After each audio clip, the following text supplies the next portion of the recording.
लगे रहते हैं। और बताइए मेरे यहाँ कौन आता है? कोई भी नहीं।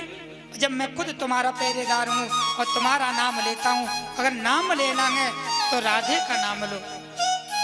भाइयों भक्तों, नाम लेना है तो राधे का नाम लो। तीन लोकन से न्यारी, ठाकुर जी ने कह दिया नाम लेना तो राधे का नाम लो, मेरे नाम से कुछ भी नहीं है। तीन लोकन से न्यारी, तीन लोकन से न्यारी, और राधा रानी हमारी। तीन लोकन से न्यारी, और राधा रानी हमारी। तीन लोकन से न्यारी, और राधा रानी हमारी। तीन लोकन से न्यारी, और राधा रानी। ऐसे आनंद नहीं आएगा, ताली बजाइए। तीन लोकन से न्यारी, और राधा रानी हमारी। तीन लोकन से न्यारी, हो राधा रानी हमारी। रानी हमारी, महारानी हमारी। रानी हमारी, महारानी हमारी। रानी हमारी, महारानी हमारी। रानी हमारी, महारानी हमारी। तीन लोकन से न्यारी, और राधा रानी हमारी। तीन लोकन से न्यारी, राधा रानी हमारी। बोले राधा रानी की। ताली बजाते हुए।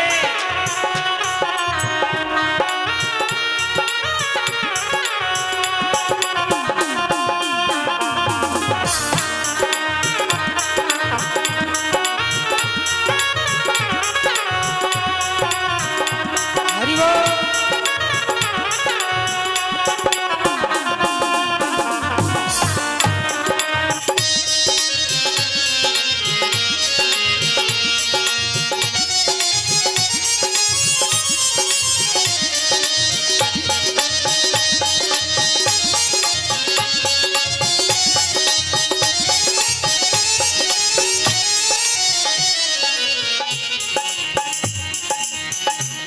खादी के रोयस गावे, सनकादिक तेरो यश गावे। सनकादिक सनकादिक तेरो यश गावे। ब्रह्मा विष्णु आरती उतारे, ब्रह्मा विष्णु आरती उतारे। सनकादिक रोयस गावे, सनकादिक तेरो यश गावे। ब्रह्मा विष्णु आरती उतारे। ब्रह्मा विष्णु आरती उतारे। इंद्री लगावे बुहारी, और राधा रानी हमारी। इंद्र लगावे बुहारी, हो राधा रानी हमारी। तीन लोकन से न्यारी, और राधा रानी हमारी। तीन लोकन से न्यारी, हो राधा रानी हमारी।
सर्वेश्वरी जगत कल्याणी सर्वेश्वरी जगत कल्याणी ब्रज की माल के राधा रानी ब्रज के बाल की राधा रानी ब्रज की माल के राधा रानी ब्रज के बाल के राधा रानी कृपा करो महारानी ओ राधा रानी हमारी कृपा करो महारानी हो राधा रानी हमारी इन लोकन से प्यारी ओ राधा रानी हमारी तीन लोकन से न्यारी हो राधा रानी हमारी बोलिए राधा रानी की सभी ताली की सेवा करते हुए हरि बोल।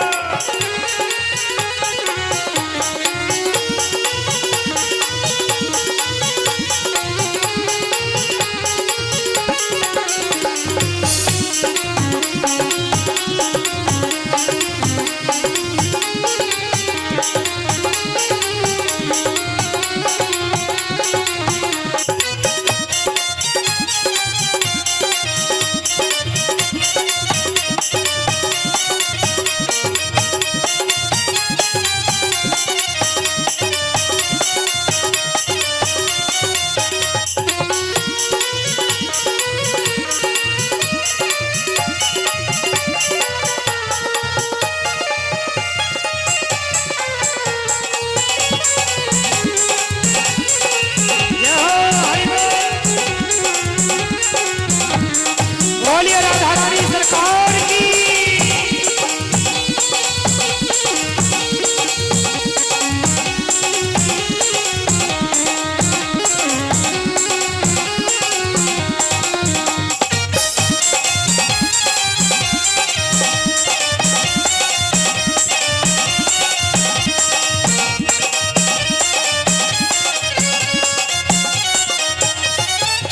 तीन लोकन से न्यारी ओ राधा रानी हमारी तीन लोकन से न्यारी हो राधा रानी हमारी राधा रानी हमारी राधा रानी हमारी राधा रानी हमारी राधा रानी हमारी राधा रानी हमारी तीन लोकन से न्यारी राधा रानी हमारी तीन लोकन से न्यारी हो राधा रानी हमारी रानी हमारी रानी हमारी रानी हमारी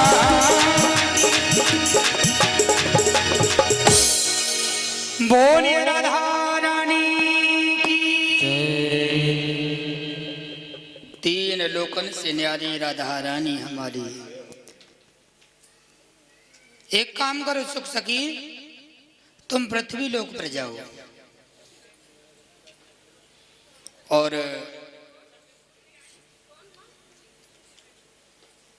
पृथ्वी लोक पर जाकर श्री राधा कृष्ण के नाम का जाप करो। अंडे के रूप में एक गुफा में जाकर प्रकट होते हैं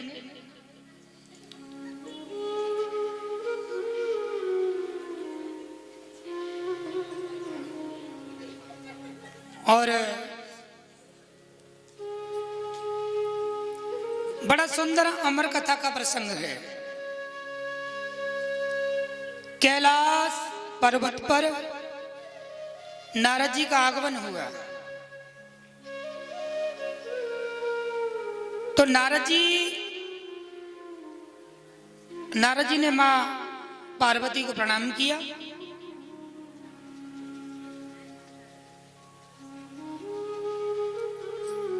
और नारद जी कहने लगे मैया एक बात बताइए। बोले बाबा आपसे प्रेम करते हैं? बोले बिल्कुल। बोले कितना प्रेम करते हैं? बोले बहुत। बोले बहुत प्रेम करते हैं? बोले हाँ। अगर आपसे भोलेनाथ प्रेम करते हैं तो आपको पता होगा उनके बारे में? बोले सब कुछ पता है। बोले बाबा के गले में जो मुंडों की माला पड़ी हुई है वो मुंड कहां से आई? पार्वती आज शक्ति कहने लगी ये तो पता की नहीं है।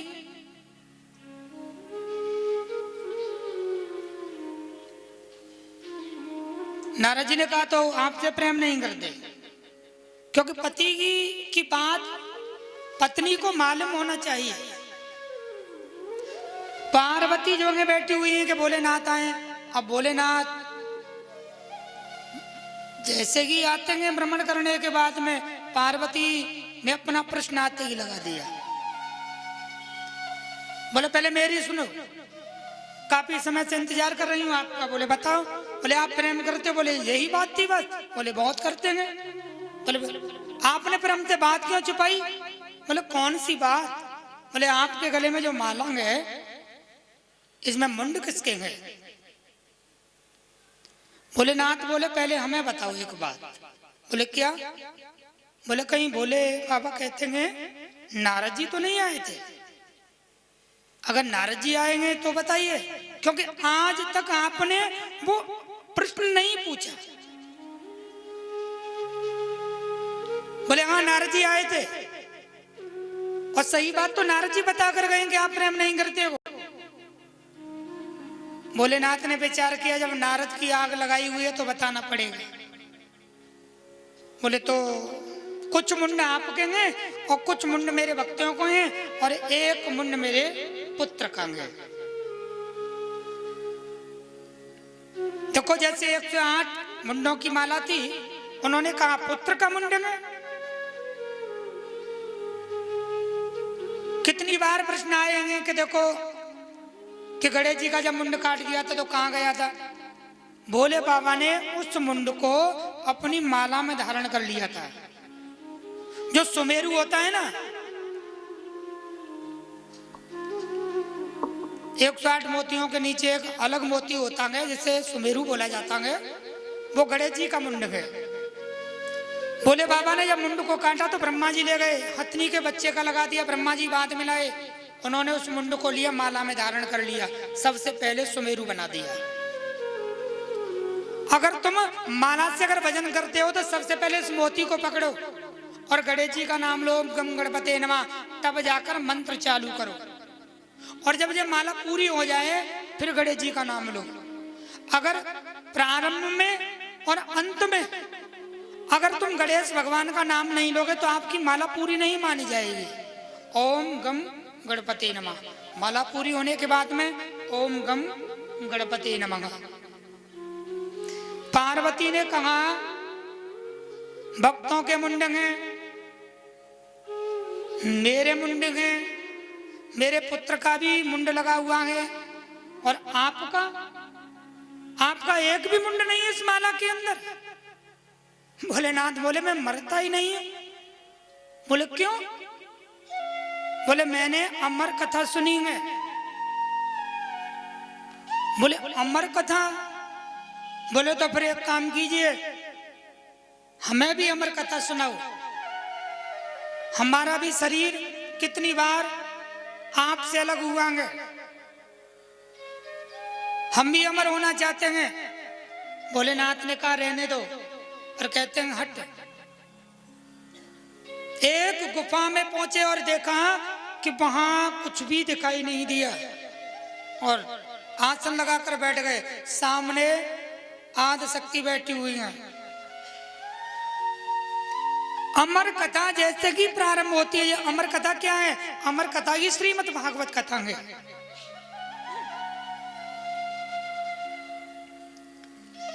अमर कथा जैसे कि प्रारंभ हुई, उस अंडे में से बच्चा प्रकट होता है, सुख का।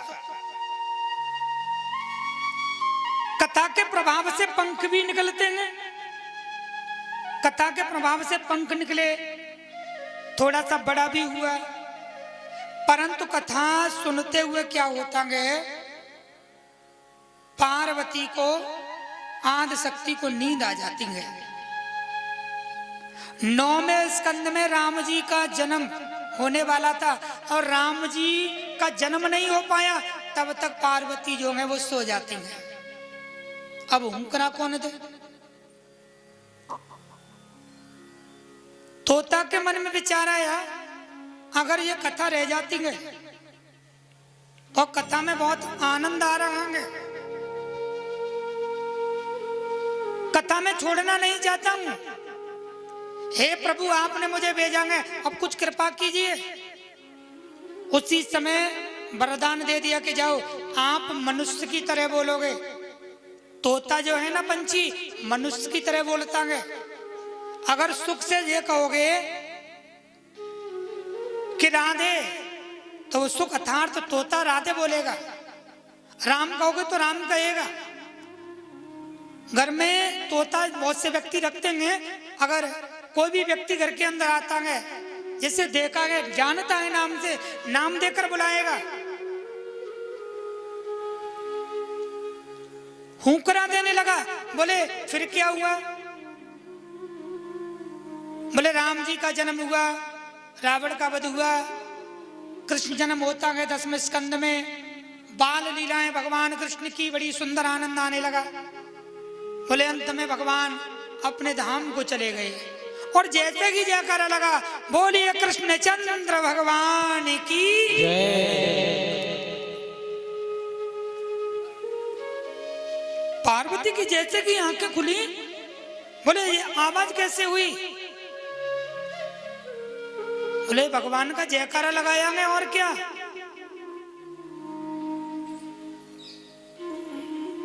भोलेनाथ ने विचार किया, आपने कथा नहीं सुनी? बोले प्रभु मुझे ये बताओ, राम जी का जन्म हो रहा था रावण को मारने के लिए। बोले रावण भी मर गया, कंस भी मर गया, और भगवान अपने धाम को चले गए, और उसी का तो जयकारा आ गए। बोले कथा कौन सुन रहा है? देखा तो तोता का बच्चा बैठा हुआ है, श्री कृष्ण है, श्री कृष्ण है, श्री कृष्ण है। भोलेनाथ कथा को दोबारा सुनाए। कथा को दोबारा सुनाइए।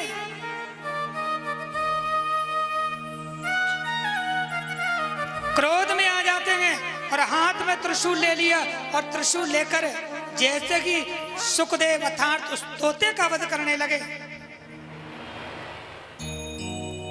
ठाकुर जी ने कहा, अरे भैया सुख, अपने प्राण बचा कथा को छोड़ दे। और जैसे कि सुखदेव जी ने आंखों को खोला तो भोले बाबा क्रोध में खड़े हुए हैं, और उड़ता हुआ निकला वहां से, और व्यास पत्नी पिंगला के गर्भ में जाकर प्रवेश कर जाता है। व्यास जी महाराज आते हैं, उन्होंने दरवाजे पर भोले बाबा को खड़ा देखा, भोले बाबा को प्रणाम किया। बोले भोलेनाथ आप? बोले मेरा शत्रु है। बोले आपका शत्रु कौन है, और शत्रुता कैसे हो गई? बोले उसने चोरी की है। बोले कौन सी वस्तु की? बोले अमर कथा की चोरी की है। व्यास जी ने कहा, अमर कथा सुनी है उसने? बोले हाँ। बोले अमर कथा सुन ली है तो तुम उसका वध कैसे कर सकते हो? भोलेनाथ बोले ये बात ठीक है। बोले ऐसा करें प्रभु, आप कैलाश को जाएं, प्रभु का भजन करें, और मैं तुम्हारे शत्रु को निकालता हूं। व्यास जी महाराज ने पूरे आश्रम में देखा कि उनका शत्रु दिखाई नहीं देता। व्यास पत्नी मुंह खोलकर सो रही थी। अपनी पत्नी के पास में आकर खड़े हुए व्यास जी महाराज, तो गर्भ से आवाज आ रही थी, श्री कृष्ण श्री कृष्ण श्री कृष्ण।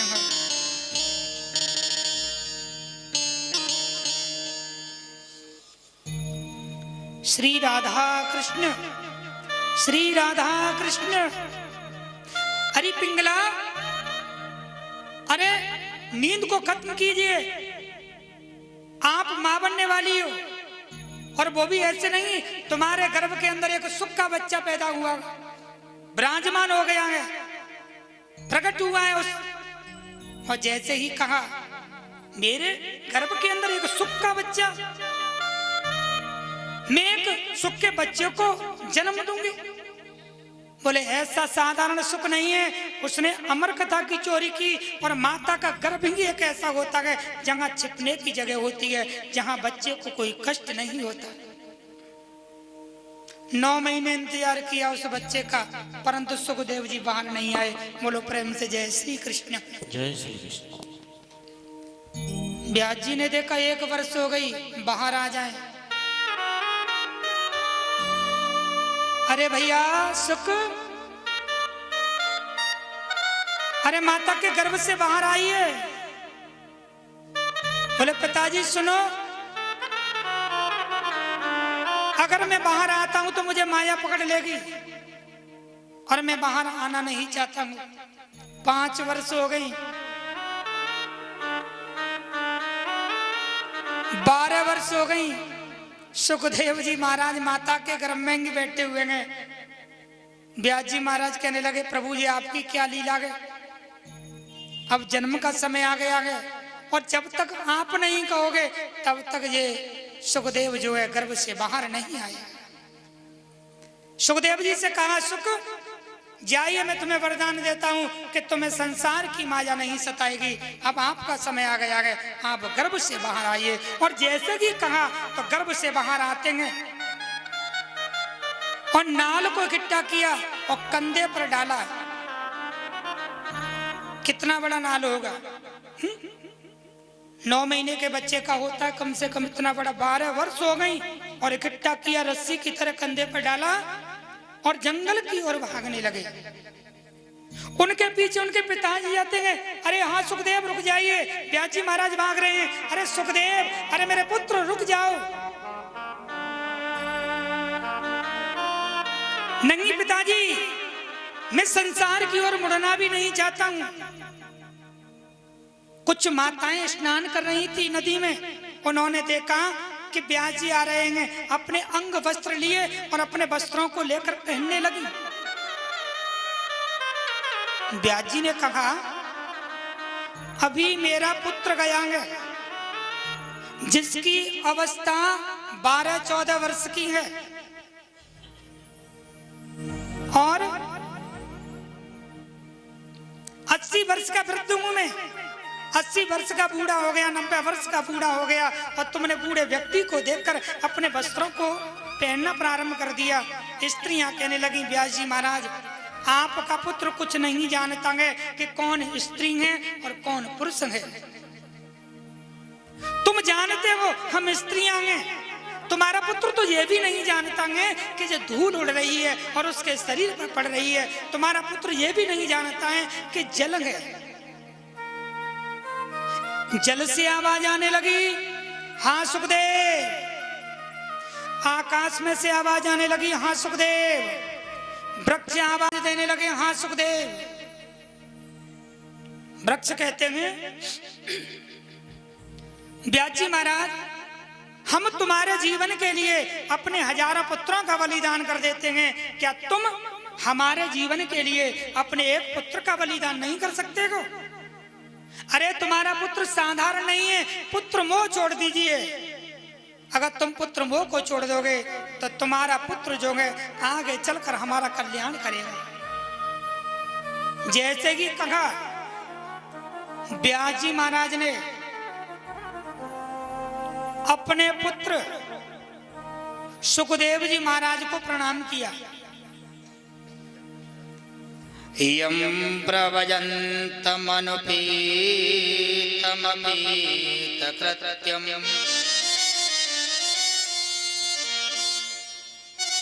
द्वैपायनो विरहकातरया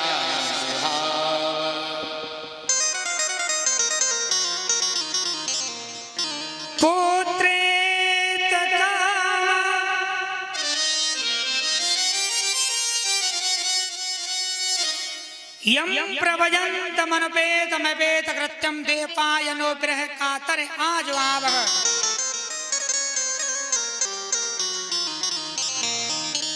अपने पुत्र सुखदेव को नमन किया, प्रणाम किया।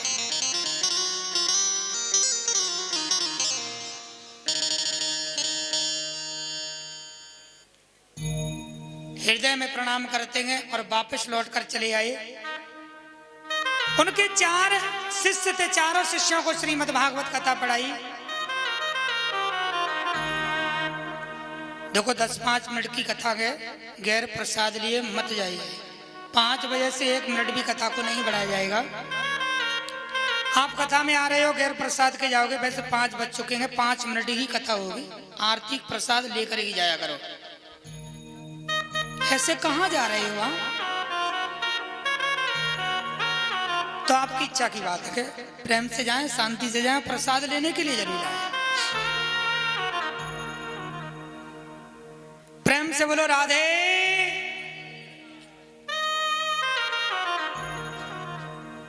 व्यास जी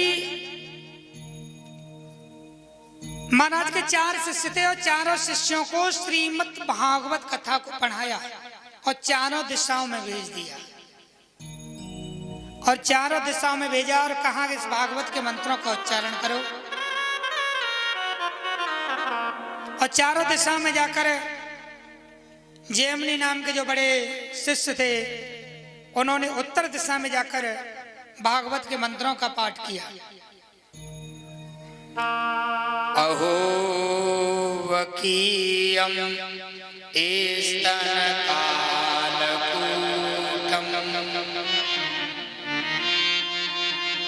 जिघांसया पाद पदवेन साध्वी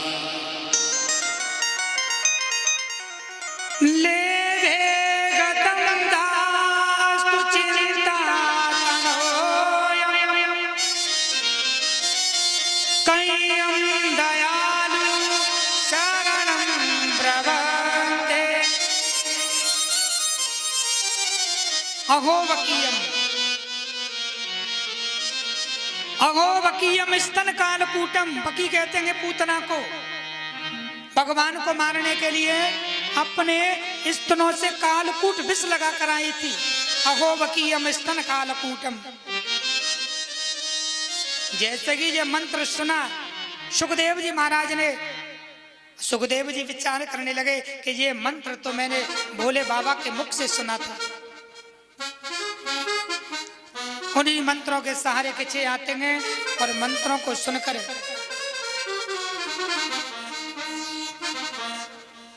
मंत्रों के सहारे और पूछने लगे कि ये मंत्र आपको किसने बताया? बोले हमारे गुरुदेव हैं। बोले हमारे, तुम्हारे गुरुदेव का नाम क्या है? बोले व्यास जी हैं। बोले वो तो हमारे पिता हैं।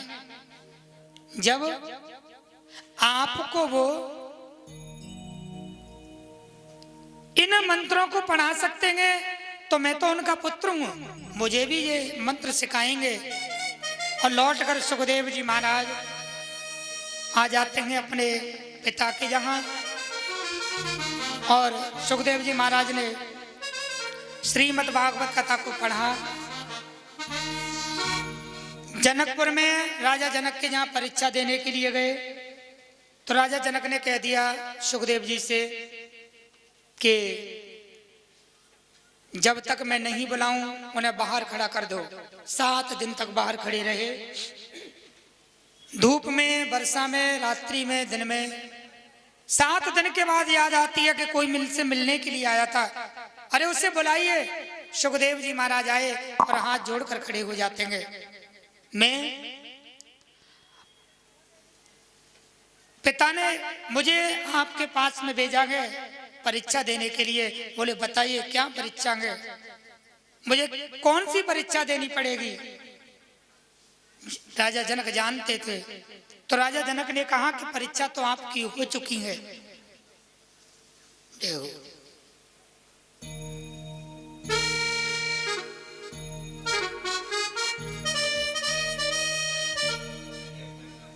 परीक्षा तो हो चुकी है आपकी।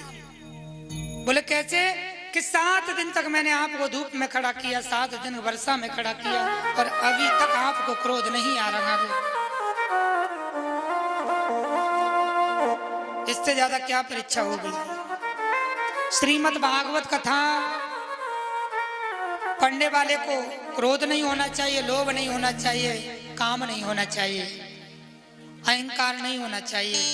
आपने समस्त इन वस्तुओं को जीत लिया है। आप परीक्षा में पास हो चुके हो सुखदेव जी महाराज।